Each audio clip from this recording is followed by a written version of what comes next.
Health Chat is partnered with Buell Regional Health Foundation. I'm very passionate about spreading the message of body positivity because in 2012, I lost a fashion merchandising student, Danielle Peters, from complications due to bulimia. Yeah, I think it's important to talk about body positivity and also body acceptance and respect, because we kind of are living in a diet culture world where we are kind of told to hate what we look like in our appearance and our bodies.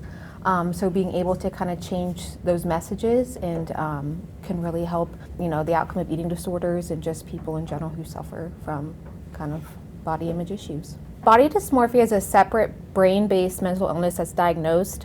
It can be part of an eating disorder and it's diagnosed separate from an eating disorder, and it is kind of that hyper-focus and being preoccupied with one's body, specific flaws, specific areas, and then just part of that distorted image that people have with eating disorders, where they do not view themselves truly for what they are, but rather through that kind of that image of the body dysmorphia or the eating disorder brain. It can truly affect anyone. It is higher in people probably with eating disorders or that type, or other mental health issues, anxiety, depression. Body dysmorphia has become such a huge problem because of just social media use, I think, just how we're exposed to, what the thin ideal is, whether it is through maybe modeling, or whether it is through just people promoting certain types of body images through the media, can really impact and cause people to want to kind of meet that ideal and lead them down the path to an eating disorder or disordered eating.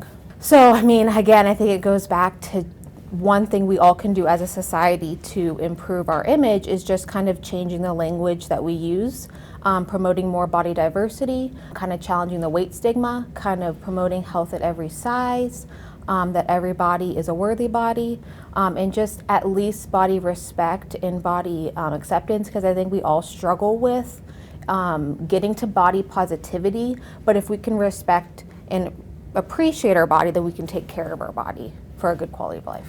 The Everybody Fashion Show at YSU is held every year, and we promote body positivity by showing all shapes and sizes on the runway. We have models all ages from 6 months old to 72 years old, every age in between.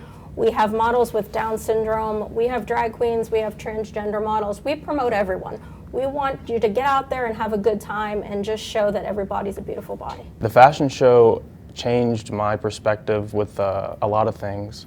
So originally I was a marketing student, but I switched to fashion, and I've kind of gone full deep on it, and it's really shown me how even people like in my family and my close friends have gone to the show and have been in the show, and it's shown me that anybody can be in fashion. It's fun, doesn't matter if you're tall, small, big, large, just fun.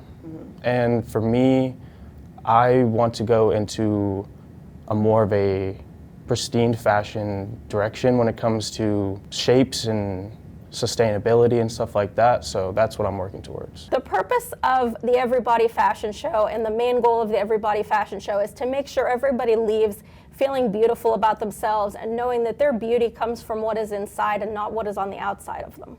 Not promoting body positivity can lead to behaviors that could lead to an eating disorder or disordered eating, and really kind of cause that mental illness that people are susceptible to. And it's important to kind of change those messages and change the language that we use around ourselves, and to embrace kind of the bodies that we are born into and that we have to live.